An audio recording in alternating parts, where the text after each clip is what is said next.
The family at the center of the story had always believed in the quiet promise of suburban life, where neighbors were meant to look out for one another and community rules were supposed to protect rather than oppress. At the heart of this family was a young girl whose life had already been shaped by challenges beyond her years. Her name was Sudha, a bright and resilient teenager whose disability never defined her spirit. Though confined to a wheelchair, she carried herself with a grace and optimism that inspired everyone who truly knew her.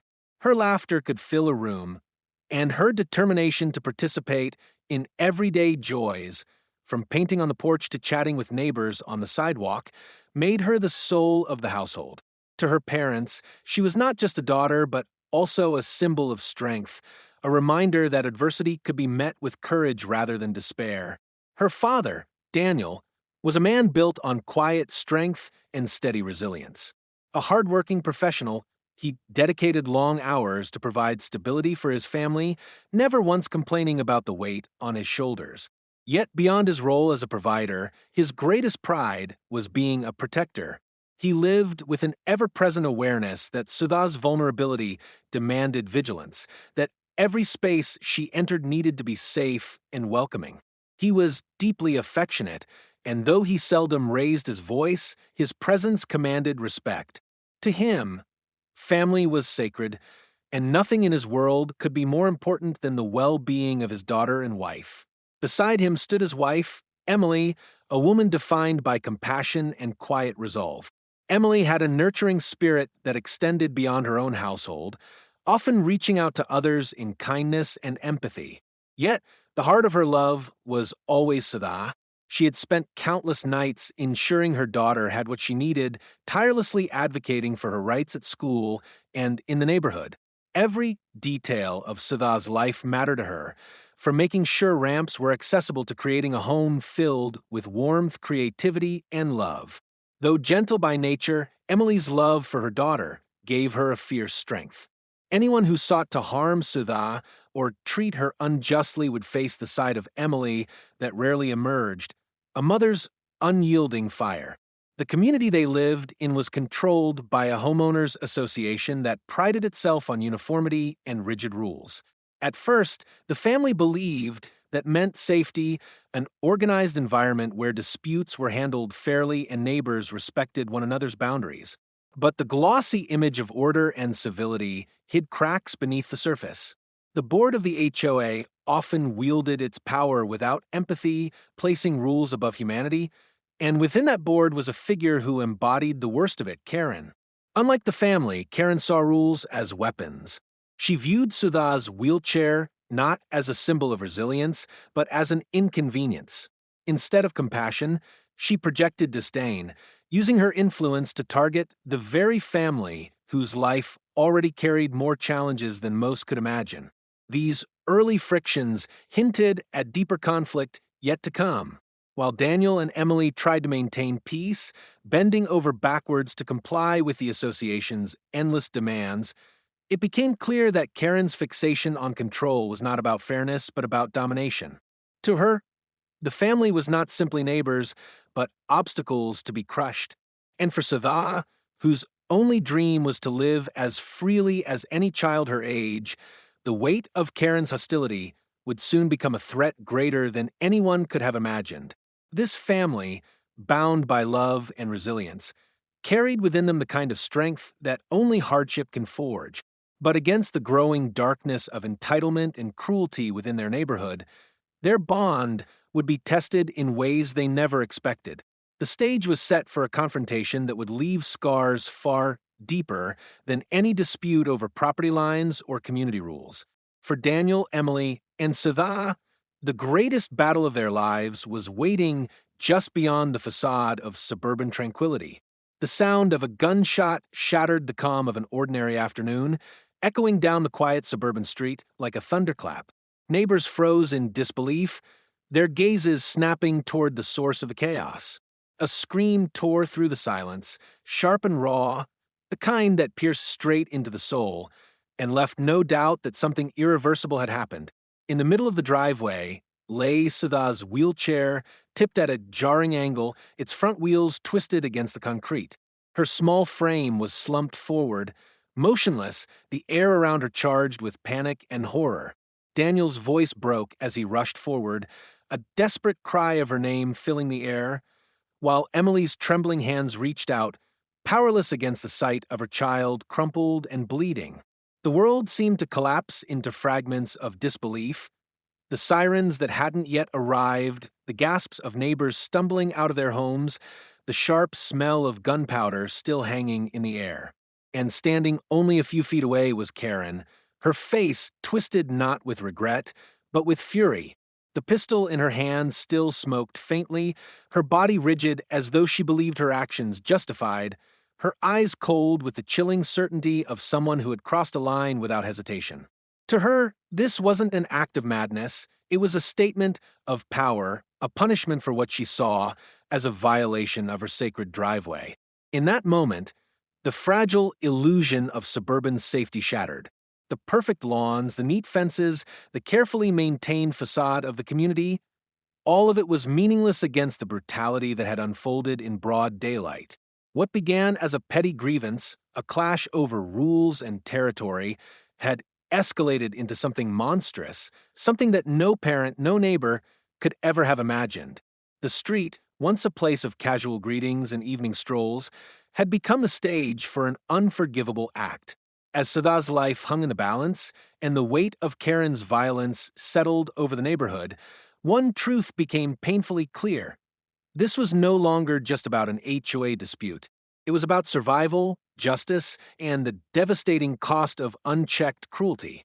The neighborhood was designed to project an image of idyllic suburban living, the kind of place where freshly painted fences and manicured lawns suggested stability and order. Every street curved neatly into the next, with rows of nearly identical houses standing shoulder to shoulder like soldiers in formation. At first glance, the community seemed like a haven, a place where children could ride their bikes freely and families could walk their dogs without worry. Yet beneath that carefully curated exterior lay a culture of rigidity, where perfection was not just expected but demanded, and individuality was seen as a threat. The Homeowners Association controlled every detail of life, from the height of a mailbox to the color of a front door. The rules were extensive, binding, and unforgiving, turning neighbors into watchful enforcers rather than companions. It was an environment where even the smallest deviation could draw unwanted attention, and that attention often came with consequences. Daniel and Emily had entered this community with cautious optimism. They had moved there not for the rules, but for the promise of safety, hoping the quiet streets and well-maintained parks would be good for Sada's daily routines. They wanted her to grow up in a place where she could enjoy independence, rolling her wheelchair along the sidewalks, meeting neighbors, and experiencing as much normalcy as possible. For a while, they tried to embrace the rules, trimming their hedges to the approved length, repainting their fence to match the association's palette, and even attending community meetings. It was not in their nature to cause disruption. They believed in cooperation and hoped their willingness to comply would earn goodwill. But goodwill was not something Karen was inclined to give.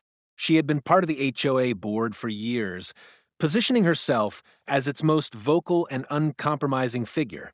While some board members sought balance and fairness, Karen thrived on confrontation. She viewed the rules as weapons, tools to assert dominance over anyone she considered less disciplined or less deserving.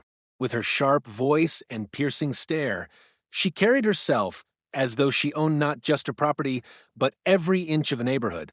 To many, she was a nuisance, but to Daniel and Emily, she became something more dangerous, an adversary who seemed to single them out from the beginning. It started with small comments. Karen would stop by during the day to point out the angle at which their trash bin had been left near the curb. She would note that the flowers planted in their front yard did not appear to be within the HOA's approved species list. Her disapproval was constant, a drip of irritation that soon grew into a flood. At first, Daniel brushed it off, reminding himself and Emily that they had nothing to hide, that compliance would protect them. But compliance was never enough for Karen. She needed submission, acknowledgement of her authority, And when she sensed resistance, whether real or imagined, she escalated. One early conflict revolved around parking. Their driveway was narrow, and on days when Daniel returned late, he would sometimes leave his car briefly at the edge of the street before moving it. On one such evening, Karen stormed across the lawn, snapping photographs and threatening to fine them for obstructing the neighborhood's view. Though the car had not blocked traffic or caused harm, she insisted the violation was unacceptable. Daniel tried to reason with her, explaining it was temporary, but his words only fueled her anger. From then on, every small oversight became ammunition in Karen's campaign. The flowerbed dispute came next. Emily had planted a small patch of tulips and lavender near the porch, hoping to bring color and joy to their home. Yet within days, Karen filed an official complaint claiming the flowers were nonconforming and disruptive to uniformity. The absurdity of the complaint left Emily stunned. But when she attempted to defend her choices at the HOA meeting, Karen turned the room against her. With practiced manipulation, Karen painted Emily as careless and disrespectful, a neighbor unwilling to respect community standards. It was a moment that revealed Karen's greatest skill, her ability to twist perception, to make even the innocent appear guilty. Neighbors who once greeted Daniel and Emily warmly began to withdraw. Fear of Karen's influence silenced many, and those who had once spoken out learned that opposition often brought its own set of troubles. In this way, Karen consolidated her power, isolating the family socially while reinforcing the association's authority. It was not just about flowers or parking anymore, it was about control. For Sudha, the tension was both confusing and painful. She could sense the unease in her parents' voices, the way they whispered late at night about another complaint letter or another fine. She was too perceptive not to notice the glares Karen gave her whenever their paths crossed. What hurt most was that Sudha's wheelchair, a simple extension of her mobility, seemed to be a particular point of irritation for Karen. Every time Sudha positioned her chair on the sidewalk for a few minutes of fresh air, Karen would make comments about obstructions and safety hazards. She treated the chair not as a necessity, but as an intrusion, as though Sudha's very existence was an inconvenience to the pristine order of the neighborhood. Each small conflict built upon the last, layering frustration with fear. Daniel and Emily remained committed to protecting their daughter, but they were beginning to see the truth. They were not just dealing with an unpleasant neighbor. Karen's obsession with rules had morphed into hostility, and her hostility was increasingly personal. The pettiness of her disputes concealed something darker, a sense of entitlement so extreme that it placed her desires above basic humanity. The tension reached new heights during a summer block party, when Karen openly accused Daniel of allowing Sudha to clutter the shared sidewalk with her wheelchair.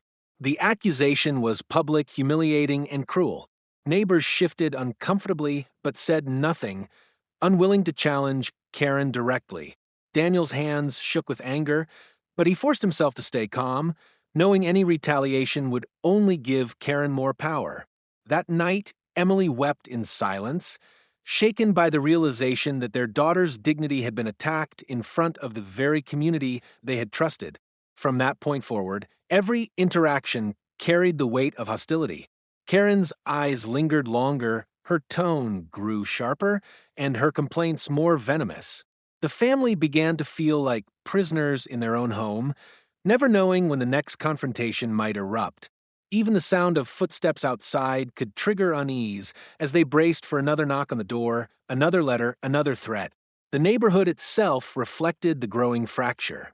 Where once it had seemed welcoming, it now felt oppressive, every rule and regulation a reminder of Karen's looming presence. The HOA board, whether through apathy or fear, allowed her behavior to continue unchecked. Some quietly disapproved, but few dared to speak up. The result was a community where Karen's voice carried more weight than reason, her judgment more powerful than compassion. Through all of this, Daniel and Emily clung to each other, drawing strength from their love for Sudha. They reminded themselves daily that their daughter's happiness mattered more than Karen's cruelty. Yet beneath their resilience was an unspoken dread, the fear that Karen's obsession might not stop at words or fines. The more she pushed, the more dangerous she seemed, as though her need for dominance could escalate into something far beyond neighborhood disputes. And so the stage was set, not with sudden violence, but with a slow burn of intimidation and manipulation. The rules, the flowers, the parking, all of it had been part of a larger pattern, a steady march toward confrontation. For Karen, the family represented defiance she could not tolerate. For Daniel and Emily, Karen was no longer just a difficult neighbor, but a threat to their peace, their dignity, and their daughter's safety. In a community where order was prized above compassion, the cracks had widened into chasms, and it was only a matter of time before those chasms swallowed them whole. As the months went on, Karen's presence became an unavoidable shadow over every part of Daniel and Emily's life. The initial disputes that had seemed trivial compared to the larger challenges of raising a disabled daughter were now piling into something far more sinister. Each complaint letter that arrived in the mailbox, each hostile glance at a community gathering, and each knock on the door carried the weight of harassment. What once might have been dismissed as overzealous rule enforcement now felt like an orchestrated campaign to break them down. The HOA, which should have been a neutral body designed to resolve disputes fairly, became Karen's playground. She dominated meetings with her sharp tongue, wielding the bylaws like weapons and bending interpretations to suit her purposes. Every fine levied against Daniel and Emily's household seemed exaggerated and unfair. One week, it was a supposed violation over the color of their mailbox flag, which Emily had painted a shade too bright. The next, it was an accusation that Sudha's wheelchair left marks on the sidewalk when she rolled across it. Though many neighbors found these accusations absurd, none openly opposed them. Karen's influence was pervasive, and to stand against her often meant becoming her next target. Daniel grew increasingly frustrated, though he tried to maintain composure. He attended HOA meetings, presenting evidence, reasoning with logic, and demanding fairness. But Karen always had a counterargument, always managed to twist the narrative until she appeared as the guardian of community standards while Daniel was cast as the troublemaker. Even when other board members quietly admitted that her behavior was excessive, they lacked the courage to confront her publicly. Fear of retaliation silenced them, leaving Daniel and Emily isolated in their struggle. For Sudha, the hostility became impossible to ignore. She could sense her parents' stress, the way Daniel's jaw tightened whenever a new letter arrived or Emily's eyes welled with tears after yet another meeting. The environment that was supposed to be safe and nurturing was turning toxic. One afternoon, as Sudha rolled her wheelchair down the street to enjoy the sunshine, Karen deliberately blocked her path, sneering that the sidewalk wasn't her personal highway. The cruelty in her tone left Sudha shaken, and when she told her parents, Daniel's rage boiled. He wanted to confront Karen then and there, to put an end to the harassment once and for all. But Emily urged restraint, knowing that any escalation could be twisted against them. The situation escalated further when Karen began rallying other homeowners against the family. She spread rumors that Daniel and Emily were non-compliant residents who disrespected the community. She exaggerated small issues, telling neighbors that Sudha's wheelchair was constantly in the way or that Daniel was aggressive at meetings. Lies spread quickly, and though some neighbors knew the truth, many began to keep their distance. Where once the family had been greeted with friendly waves, they now encountered cold stares or awkward silence. The sense of isolation grew heavier by the day, feeding into the anxiety that had taken root in their home. The fines mounted, hundreds of dollars for minor infractions that other families seemed to commit without consequence. Daniel appealed, sending letters and requesting formal hearings, but the process was designed to wear him down. Each appeal was denied, often on flimsy grounds, reinforcing Karen's stranglehold on the system. It wasn't just about money, it was about humiliation, about sending a message that defiance would not be tolerated. Emily, once hopeful that patience and kindness could ease the tension, began to feel despair creeping in. The realization that the HOA was not a shield but a sword aimed directly at them was crushing. The breaking point of this phase came during a neighborhood inspection. Karen, clipboard in hand, strolled across their property without permission, jotting down notes with an air of superiority. Daniel confronted her, demanding she leave his property, but she laughed, claiming HOA rules allowed her to conduct visual inspections. In reality, she was trespassing, pushing boundaries not just with rules, but with blatant intrusion. When Sada watched the confrontation from the window, she saw the contempt in Karen's eyes, the kind of contempt that wasn't just about rules, but about them as a family, about her existence as a girl in a wheelchair. That night, Sada broke down, confessing to her mother that she sometimes wished she could disappear just to stop being a target. Emily held her close, whispering words of love and reassurance. But inside, she felt fury unlike anything she had ever known. Karen's harassment wasn't confined to the family alone. She also manipulated HOA resources to tighten her control.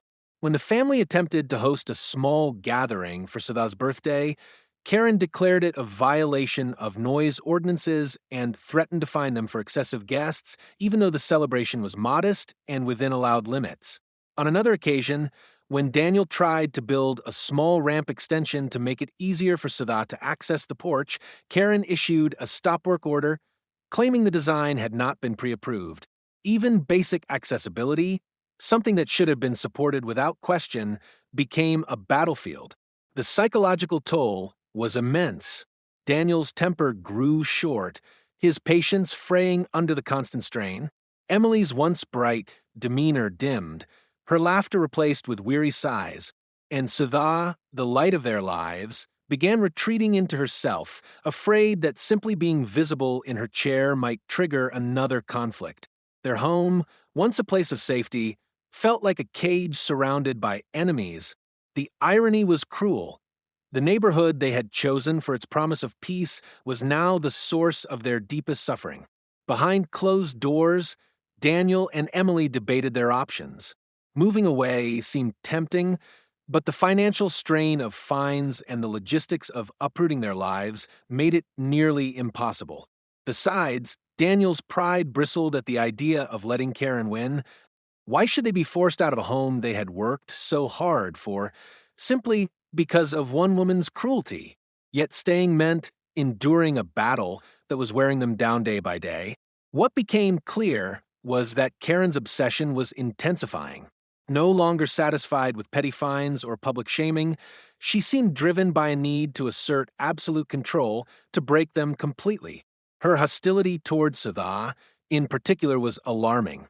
It was as if the sight of the wheelchair ignited something inside her, a sense of indignation, as though Sada's presence was a violation of the perfect image Karen wanted to project. That kind of mindset was dangerous, and Daniel and Emily knew it. They just didn't know how far Karen was willing to go. The cracks in the community widened as well. A few brave neighbors whispered their support, quietly acknowledging Karen's cruelty, but they did so in hushed tones, fearful of being caught. Others turned their backs, unwilling to involve themselves in the conflict. Karen thrived on this silence, interpreting it as approval, further emboldening her to push boundaries. Each unchecked action gave her more confidence, and each unchallenged insult fueled her sense of power. By now, the family had stopped hoping for fairness from HOA. They knew Karen had poisoned the system against them. What they didn't know, what they couldn't have predicted, was how soon the harassment would transform into violence. Every petty complaint, every fine, every glare across the lawn had been building towards something darker, something no one in the neighborhood could claim they hadn't seen coming. The rising conflict wasn't just about rules anymore. It was about the collision of entitlement and survival, of cruelty and resilience, of one woman's obsession against a family's right to live in peace. And the climax of that collision was drawing closer with every passing day. The day that would change everything began with the same ordinariness as countless others before it. The sun hung lazily in the afternoon sky, and the stillness of the suburban street carried with it the illusion of calm. Yet beneath the surface of routine, tension had reached a fever pitch. For weeks, the family had endured Karen's constant harassment, fines, insults, and petty disputes that cut deeper with every passing day. Each encounter left Daniel and Emily more exhausted, more wary of what might come next. They had reached a point where even the sound of footsteps outside or the rustle of papers in the mailbox could set their nerves on edge. Every knock on the door made Emily flinch. Every HOA letter made Daniel clench his fists in frustration. Sada, though still young, understood more than her parents wanted to admit. She had seen the bitterness in Karen's eyes, had heard the sharpness in her tone, and had felt the weight of her contempt. Her wheelchair was not just a necessity for mobility, it had become, in Karen's twisted perspective, an emblem of defiance. The idea that a child's wheelchair could be seen as a threat or a nuisance was incomprehensible to most, but for Karen, it was the very thing she chose to target. And on this particular afternoon, that symbol of independence would ignite the fuse that had been smoldering for so long. Sada had been eager to enjoy the sunshine. She often liked to sit near the edge of the driveway, where she could watch the neighborhood bustle by, the children riding bikes, the dogs pulling at their leashes, and the occasional neighbor offering a smile or wave. Emily had helped her settle into her chair and made sure she had her water bottle and sketch pad, a comfort that often distracted her from the heaviness around her. For a time, all was quiet, peaceful even, as Sada lost herself in doodling flowers on the page. But soon Karen's car turned the corner. The sleek, polished vehicle crept slowly down the street before making its way toward her driveway. And there it was, Sada's wheelchair positioned just slightly over the edge of the curb, a few inches into the space Karen viewed as hers alone. To anyone else, it was nothing, a child sitting near her family's home, in no way obstructing traffic or posing any real inconvenience. But to Karen, it was the ultimate offense, the culmination of every perceived slight, every imagined disrespect. Her car screeched to a halt, and she threw open the door with a force that made the sound reverberate across the street. Her face was twisted in fury as she stormed forward, her voice rising before she even reached the driveway. She accused Sudha of deliberately blocking her property, of defying the rules of the community, of being careless and disruptive. Her words were venom, each one sharper than the last. "This is my driveway," she shouted, pointing down with the authority of someone who believed she owned not just the property, but the very ground others walked upon. Inside the house, Emily's head snapped up at the sound. The sharpness of Karen's tone was unmistakable, and a mother's instinct propelled her to the door. Daniel was close behind, his chest tightening with dread. As they stepped outside, the sight that greeted them was one that burned into memory. Karen standing over their daughter, her face red with rage, her finger jabbing toward the wheelchair as though it were a weapon. Daniel immediately intervened, his voice low but firm as he told Karen to back away. Emily rushed to Sada's side, her hand resting protectively on her daughter's shoulder. But Karen was beyond reason. She unleashed a tirade about rules and respect, claiming the family had been a problem since the day they moved in. Her voice grew louder, drawing the attention of neighbors peeking through curtains and stepping onto porches. Yet none stepped forward, none intervened. They watched, frozen, as the conflict escalated. The confrontation grew sharper when Karen accused Daniel and Emily of using Sudha's disability as an excuse to bend the rules. It was a statement so vile, so dehumanizing, that Emily gasped audibly. Daniel's jaw tightened, his fists curling at his sides, but he forced himself to remain composed, knowing that Karen thrived on provocation. Still, the words cut deep. To have their daughter reduced to an excuse, to have her very existence twisted into an act of defiance, was a cruelty that struck at the core of their being. Sudha, her eyes wide with fear and confusion, whispered to her mother that she hadn't meant to cause trouble, that she hadn't realized she was in the way. The innocence in her voice, the raw vulnerability, only fueled Daniel's protective rage.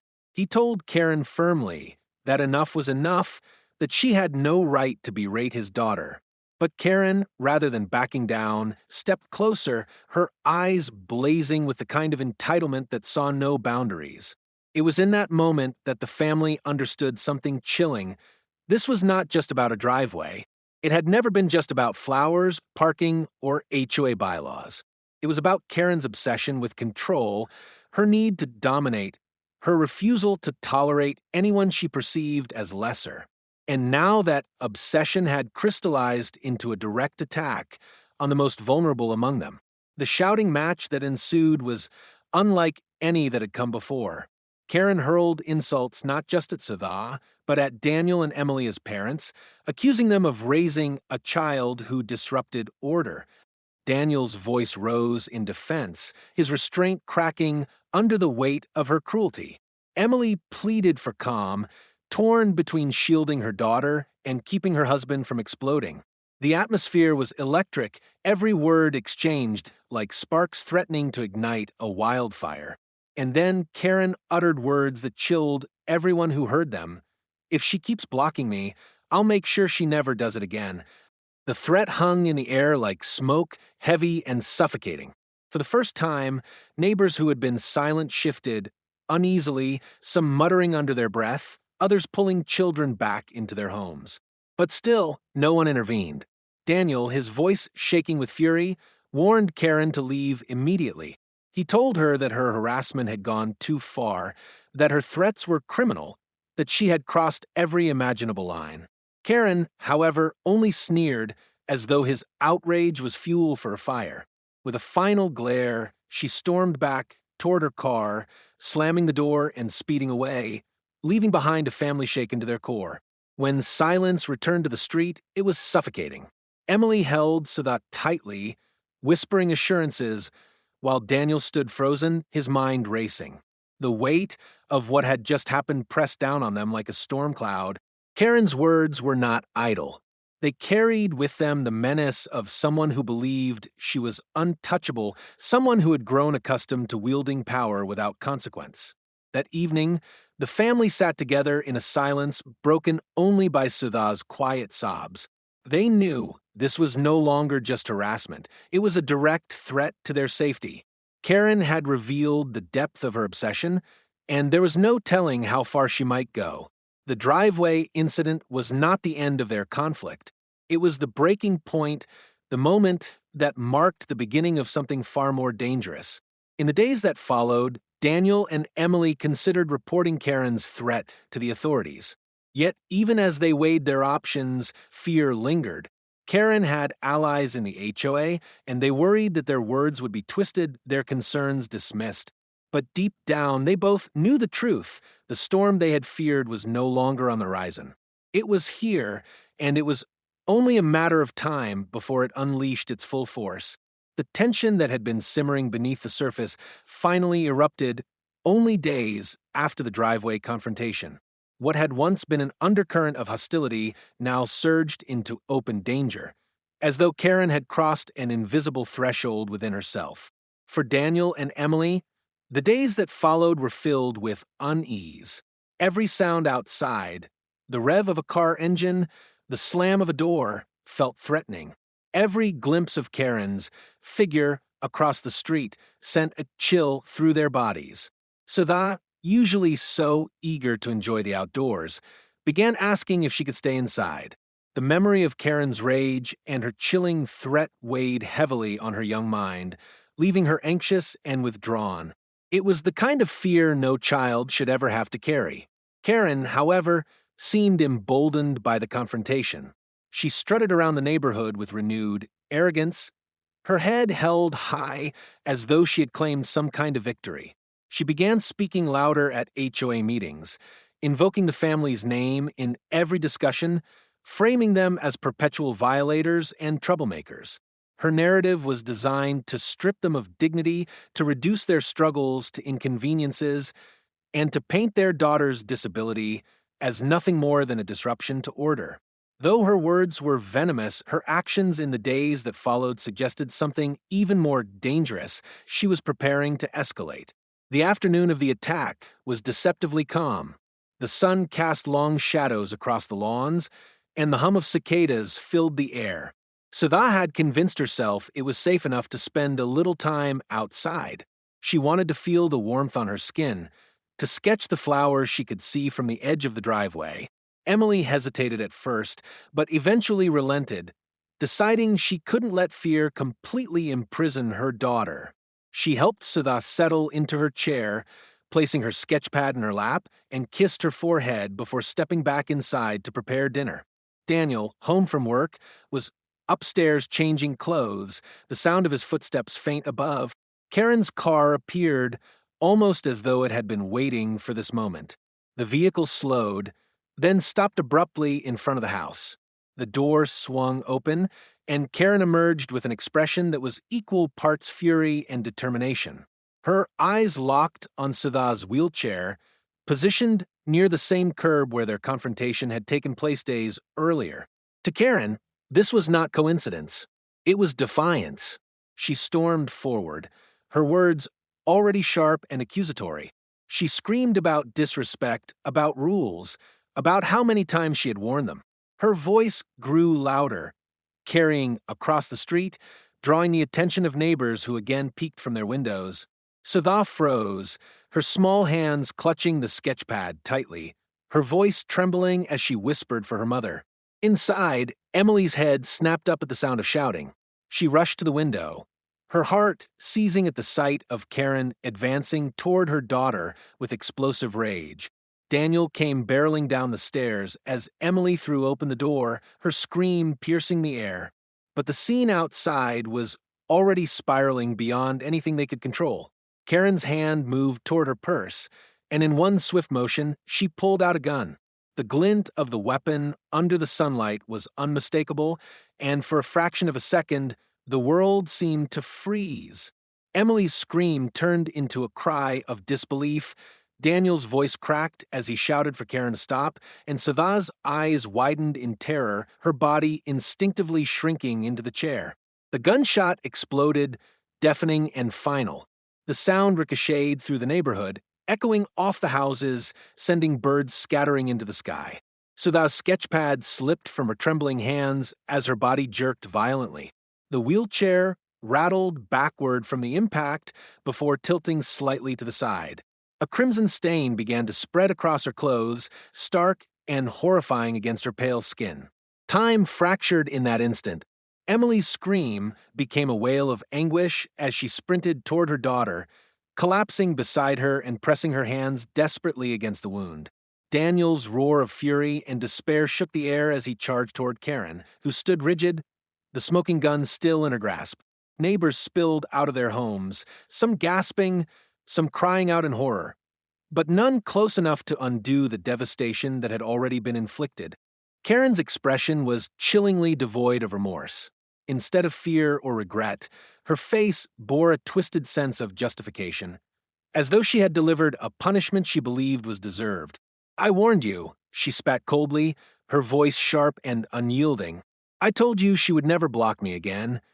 The words cut deeper than the bullet itself, a declaration of cruelty that revealed just how far her entitlement had gone. Daniel lunged at her, but neighbors intervened, pulling him back, shouting for him not to make things worse. His body shook with rage, his fists swinging in fury, but his eyes were locked on Sudha's slumped form. Emily, sobbing uncontrollably, pleaded for someone to call an ambulance, her hands soaked with blood as she tried to keep her daughter conscious. Sudha's lips quivered, her breath shallow and ragged, her small voice whispering for her mother as her eyelids fluttered. Sirens wailed in the distance, growing louder with every passing second, but for Daniel and Emily, each moment felt like an eternity. The paramedics arrived in a blur of motion, rushing to stabilize Sudha as Emily cried out desperate questions, begging to know if her daughter would survive. Daniel's hands trembled as he tried to help, but he was pulled back by police officers who were already swarming the scene. Karen stood defiantly, refusing to drop the gun until officers shouted at her repeatedly. Even then, she moved slowly, as though daring them to act. When she was finally handcuffed, her expression was one of annoyance rather than remorse. She muttered under her breath about rules and respect, as though her crime was nothing more than the enforcement of order. Her arrogance stunned even the officers who exchanged uneasy glances as they led her to the patrol car. The neighbors who had once remained silent now stood clustered on lawns and sidewalks, their faces pale, their voices hushed. Some wept openly, horrified by the sight of Sudha's blood on the driveway, the shattered innocence of the child they had seen smiling and laughing only days before. Others shook their heads in disbelief, muttering about how they should have spoken up sooner, how they should have recognized the danger in Karen's escalating hostility. But their regret came too late. For Daniel and Emily, the world had collapsed into chaos. Their daughter, the heart of their family, had been struck down in the place that was supposed to be safe. Their trust in their community, already fragile, was obliterated. Every sound, every scream, every moment of that afternoon was seared into their minds, replaying endlessly as the ambulance doors slammed shut and their child was rushed away. The attack had not come from a stranger in the night or a random act of violence. It had come from the very neighbor who had stood before them day after day, using rules as weapons and cruelty as fuel. It was an act of hatred disguised as enforcement, an eruption of entitlement that left an entire community shaken to its core. For Daniel and Emily, the nightmare had become reality. The battle that had once been about fines and bylaws had escalated into something irreversible. Their daughter's blood had marked the moment when Karen's obsession transformed into violence, and nothing in their lives would ever be the same again. The moments following the attack unfolded in a blur, yet each second carved itself into memory with excruciating sharpness. The ambulance's siren cut through the air as it sped away, carrying Sudha in a desperate race against time. Emily rode inside, clutching her daughter's hand, whispering frantic promises that everything would be all right, even as her tears betrayed her fear. Daniel followed in his car, his knuckles white around the steering wheel, his mind a storm of rage, guilt, and despair. The neighborhood they left behind was cloaked in stunned silence, residents standing like statues, staring at the blood-stained driveway that had once been a place of innocence. At the hospital, chaos greeted them. Doctors and nurses swarmed the gurney as Sudha was wheeled into surgery. Emily tried to follow, but she was stopped at the doors, her cries echoing down the sterile hallway. Daniel caught her before she collapsed, wrapping his arms around her trembling frame as both of them were forced into the unbearable role of waiting. Hours dragged like days, the ticking of the clock in the waiting room slicing into their nerves with cruel precision. In that suffocating silence, Daniel's thoughts spiraled. He replayed the confrontation over and over, convinced he should have done more, should have shielded his daughter, should have seen this coming. Emily, too, was drowning in self-blame, her hands still trembling as though they could feel the warmth of Sudha's blood. They were parents crushed under the weight of helplessness, staring at one another with hollow eyes, knowing nothing they said could ease the torment of not knowing whether their child would live or die. Meanwhile, Karen sat at the local police station, her hands cuffed, her expression disturbingly calm. She offered no apologies, no explanations beyond the venom she had already spat at the scene. To her, the shooting was not a tragedy, but an inevitable consequence of disobedience. When pressed by officers, she repeated that she had warned the family many times, as though warnings could ever justify pulling the trigger on a child. Her chilling lack of remorse sent shivers through even the most seasoned officers. One detective later admitted that it was not the act itself that unsettled him most, it was the certainty in her tone, the belief that she was right. Back in the neighborhood, the once pristine community was unraveling. Neighbors who had quietly tolerated Karen's tyranny now found themselves confronting the truth of their silence. The sight of police tape across Daniel and Emily's driveway, the echoes of the gunshot, the cries of a wounded child, they were stains that no amount of HOA landscaping could ever erase. Whispered conversations filled living rooms and backyards as residents grappled with guilt. Some wept openly, confessing that they had seen Karen's escalating rage, but had chosen to stay quiet, fearing her retaliation. Others tried to rationalize, insisting they had never imagined she would go so far. But deep down, every one of them knew they had played a role in allowing her hatred to fester unchecked. The hospital waiting room became a gathering place for Daniel and Emily's closest supporters. A few neighbors, shaken by what had happened, arrived with flowers and words of regret. Emily could barely look at them. She appreciated the gestures, but forgiveness was far from reach. Their daughter was fighting for her life because too many people had turned away until it was too late. The weight of that truth was unbearable. Hours later, a surgeon finally emerged. His face was grave, his voice steady but heavy with caution. Sada had survived the initial surgery. The bullet had caused severe internal damage, and she was not out of danger. The next 48 hours would be critical. Emily collapsed into Daniel's arms with relief and anguish, sobbing uncontrollably.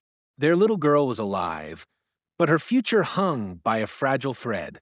The news rippled quickly through the neighborhood and beyond. Local media descended on the community, cameras flashing as reporters demanded answers. Headlines painted the story in stark, shocking terms. HOA president shoots disabled child over driveway dispute. Overnight, the once idyllic suburb became synonymous with cruelty, greed, and unchecked power. Neighbors who had once bragged about their pristine lawns now pulled their blinds shut, ashamed to be associated with a tragedy that was gaining national attention. For Daniel and Emily, the hospital became their world. They refused to leave Sada's side, speaking softly to her as she lay unconscious, machines beeping rhythmically around her. Emily brushed her daughter's hair gently, whispering stories of the future they still dreamed of: birthday parties, school dances, a life beyond the shadow of Karen's hatred. Daniel sat rigidly by the bed, his jaw clenched, vowing silently that he would never allow anyone to hurt his daughter again. The love that anchored them was fierce, but it was laced with a grief that no parent should ever endure. Outside, chaos continued to unfold. The HOA board scrambled in panic, desperate to distance themselves from Karen. Statements were issued condemning her actions, though many residents scoffed at the hypocrisy. For years, they had empowered her, allowed her to lead, and now they sought to erase their complicity with carefully worded press releases. Lawsuits began to surface almost immediately, with attorneys circling like vultures. The community's reputation, once polished and envied, was in ruins. Meanwhile, Karen's family received threats and harassment, her relatives shunned by association. Some defended her, insisting she was misunderstood, while others severed ties, horrified by the depth of her actions. But Karen herself remained unmoved. In jail, she carried herself with the same arrogance she had displayed in the neighborhood. She requested special treatment, demanded respect, and scoffed at suggestions that she had destroyed lives.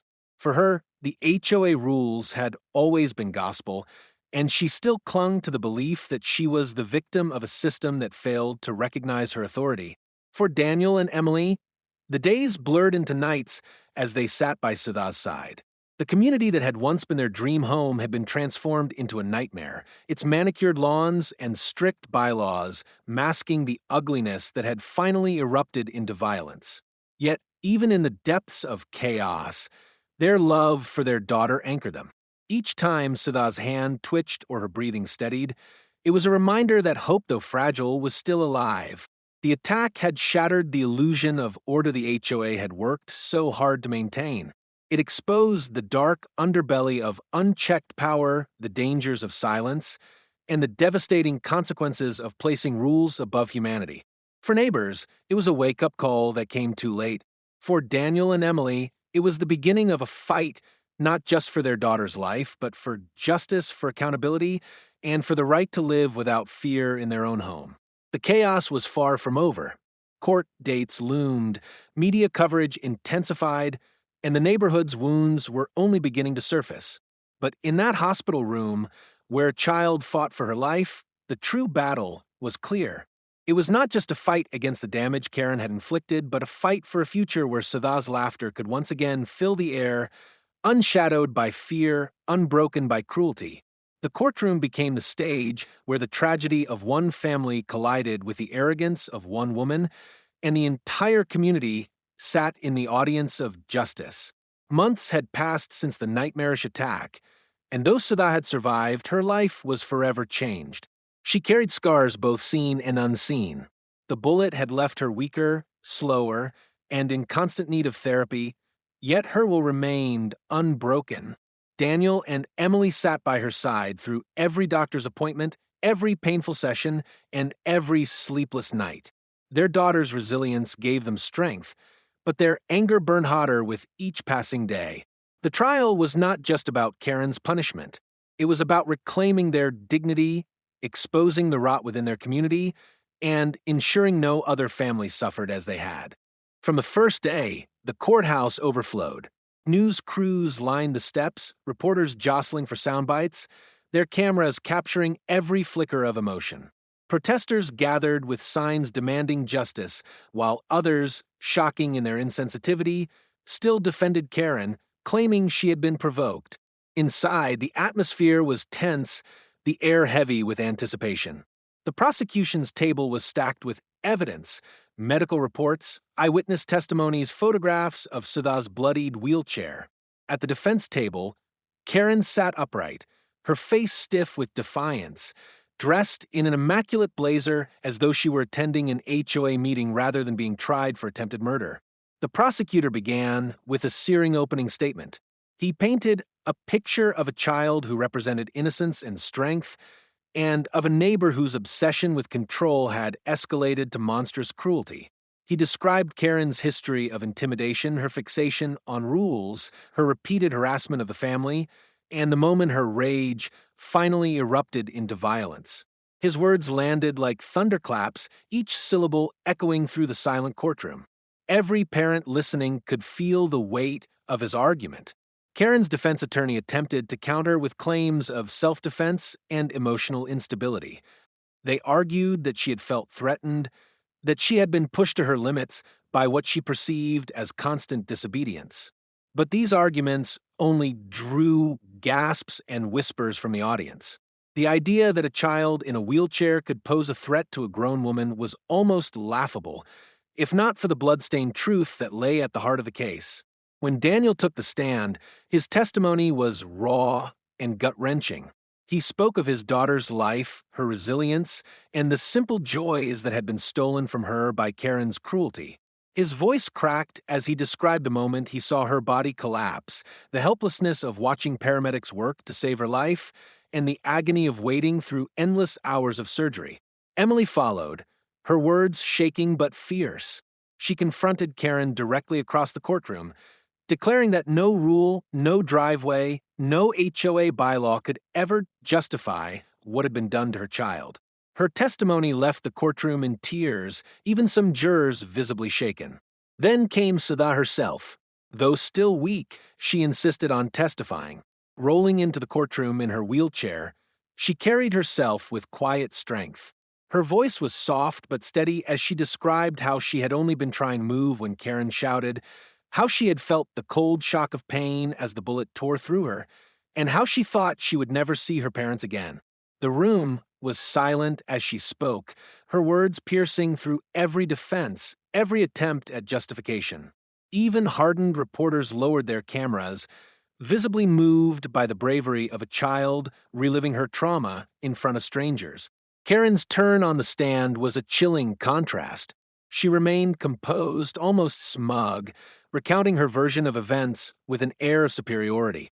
She spoke of her responsibility to uphold the rules, of her frustration with what she called constant violations, and even of her belief that shooting was an act of teaching a lesson. Her lack of remorse, her refusal to acknowledge Sudha's humanity, sent ripples of disgust through the courtroom. The prosecution seized on her words, using them to show that this was no accident, no lapse of judgment. It was premeditated malice. As the trial stretched on, more witnesses were called. Neighbors who had once been silent now came forward, confessing that they had witnessed Karen's escalating hostility. They recounted stories of her berating residents, threatening fines, and singling out Daniel's family with relentless cruelty. Each testimony painted a damning portrait of a woman who had been allowed to wield unchecked power until it culminated in violence. Some neighbors broke down on the stand, overcome with guilt for not speaking out sooner. Their regret added another layer of weight to the case, underscoring the community's collective failure. The defense tried desperately to sway the jury, calling character witnesses who spoke of Karen's organizational skills, her dedication to maintaining the neighborhood, her supposed good intentions. But these words rang hollow against the mountain of evidence and the haunting image of a wounded child. Closing arguments brought the trial to its emotional peak. The prosecutor's final words were not about bylaws or rules, but about humanity. He reminded the jury that this case was about a little girl whose only crime was existing in the wrong neighbor's path. He asked them to send a message that cruelty and power abused in such a way would not be tolerated, that justice would not bow to arrogance. The jury deliberated for hours, but to Daniel and Emily, it felt like another lifetime. They sat in the gallery, hands entwined, bracing for the verdict that would shape their future. When the jurors finally returned, the room was suffocating with silence. The foreman stood, his voice steady as he read the words, "Guilty on all counts." The courtroom erupted. Emily collapsed into Daniel's arms, tears streaming down her face as relief washed over her. Reporters scrambled to capture the moment, flashes illuminating the raw emotions of a family who had endured the unimaginable. Karen, however, showed no reaction. She sat stone-faced as the judge delivered a scathing rebuke, condemning her for her cruelty and arrogance before handing down a lengthy prison sentence. For the community, the verdict was a reckoning. Neighbors who had lived in silence now faced the consequences of their complacency. The HOA board was dissolved, its bylaws scrutinized and dismantled by legal authorities. Lawsuits piled up, and the once pristine neighborhood became a symbol of corruption and cruelty exposed. For Daniel, Emily, and Siva, the verdict was not an end but a beginning. Justice had been served, but healing was a much longer journey. They walked out of the courthouse into a sea of cameras and questions, their daughter's wheelchair rolling steadily between them. Emily leaned down, whispering into Siva's ear that they were finally free, that no one could ever hurt her like that again. And though the scars of the past would remain, so too would their strength. The courtroom battle had not just been about punishing Karen. It had been about reclaiming their voices, their dignity, and their future. In the end, they had won, not because Karen was defeated, but because Sudha's courage had triumphed over cruelty. The trial's end brought a wave of relief, but the true healing for Daniel, Emily, and Sudha was only just beginning. For months, their lives had been dominated by fear, medical emergencies, and the weight of a community divided by silence. Now, with the verdict delivered and Karen behind bars, they could finally start piecing together what remained of their lives. Yet victory in court did not erase the trauma. It did not undo the pain etched into their memories or the daily struggles Sudha faced. Instead, it became a foundation on which they could build a new chapter, one grounded in resilience, unity, and hope. Sudha's recovery was long and grueling. Physical therapy sessions often left her exhausted, her small frame trembling with effort as she fought to regain strength. But her determination inspired everyone around her. Each milestone, lifting her arm higher than the week before, pushing her wheelchair with less assistance, smiling despite the pain, became a triumph in its own right. Daniel and Emily celebrated every small victory, knowing that their daughter's spirit was stronger than any scar. For them, watching her fight to reclaim her independence was more powerful than any verdict. It was proof that Karen's cruelty had failed to break what mattered most. The neighborhood itself underwent a transformation.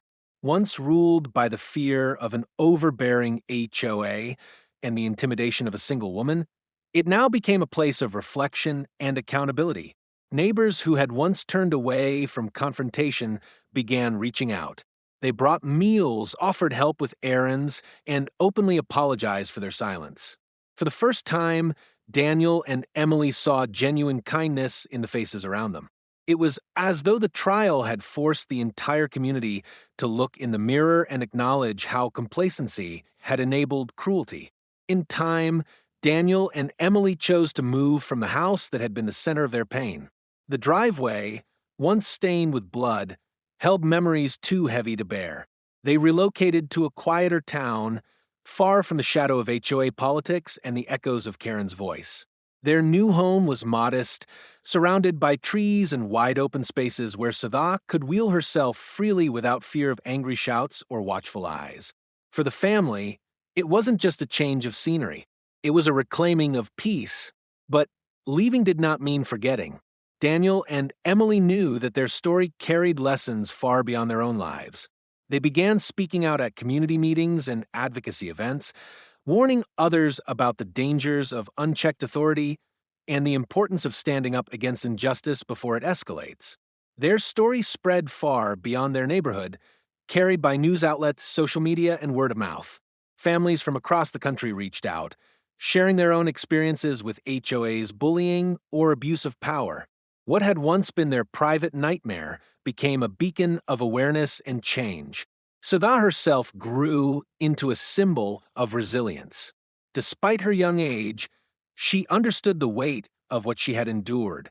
She began drawing, creating colorful illustrations of her dreams and memories, channeling her pain into art that spoke louder than words. Her drawings often showed a wheelchair with wings, soaring high above angry figures below. Teachers and therapists encouraged her creativity, and soon her work was shared at local galleries and online. Strangers from around the world sent messages of encouragement, telling her she had inspired them to keep fighting their own battles. For Daniel and Emily, seeing their daughter transform her trauma into strength gave them a deeper sense of purpose. They no longer saw themselves only as survivors of a neighbor's cruelty. They became advocates for compassion, for vigilance, and for justice. They lobbied for stricter regulations on HOAs, demanding transparency and oversight to prevent the kind of unchecked power Karen had abused. Their persistence paid off when local legislation was introduced, ensuring that no HOA could ever again wield such destructive influence without accountability. Looking back, the family understood that their journey had been shaped by both tragedy and courage. They had faced the unthinkable, watching their child nearly lose her life at the hands of a neighbor's arrogance, and yet they had risen above it. The scars would remain, both visible and hidden, but those scars told a story not of defeat, but of endurance. On a quiet evening in their new home, Daniel pushed Sudha's wheelchair onto the porch where Emily sat waiting. The sun was dipping below the horizon, painting the sky in shades of gold and crimson. They sat together in silence for a while, the air filled with the sounds of crickets and rustling leaves. Finally, Sudha looked up at her parents and whispered, "We're safe now." Her words, simple yet profound, carried the weight of every sleepless night, every courtroom battle, every tear shed along the way. Emily kissed her daughter's forehead, her voice trembling with gratitude. "Yes, sweetheart, we're safe, and no one can ever take that from us again." For them, safety was not just about being free from harm. It was about reclaiming joy, rebuilding trust, and choosing love over fear. It was about knowing that even in the darkest moments, they had stood together and emerged stronger. Their story became more than just a tale of HOA conflict gone too far. It became a reminder that silence in the face of cruelty is complicity, that rules should never outweigh humanity, and that even in the most ordinary neighborhoods, extraordinary strength can rise from tragedy. And so, while Karen's name faded into obscurity within the walls of a prison cell, Sudha's story continued to spread, one of resilience, justice, and hope. For Daniel and Emily, that was the ultimate victory, not just surviving their ordeal, but transforming it into a legacy that would outlast every scar, every setback, and every injustice. Because in the end, their family was whole. And that, more than anything, was what mattered most. If this story moved you, don't let it end here. Families like Daniel, Emily, and Sudha deserve to have their voices heard. And every time you support stories like this, you shine a light on the truth that others try to silence. Subscribe to the HOA Stories for more powerful, real life tales of resilience, injustice, and the fight for justice. Share this video so more people can see what HOA abuse really looks like, and leave your thoughts in the comments because your voice matters too. Together, we can make sure no family ever feels alone in their struggle.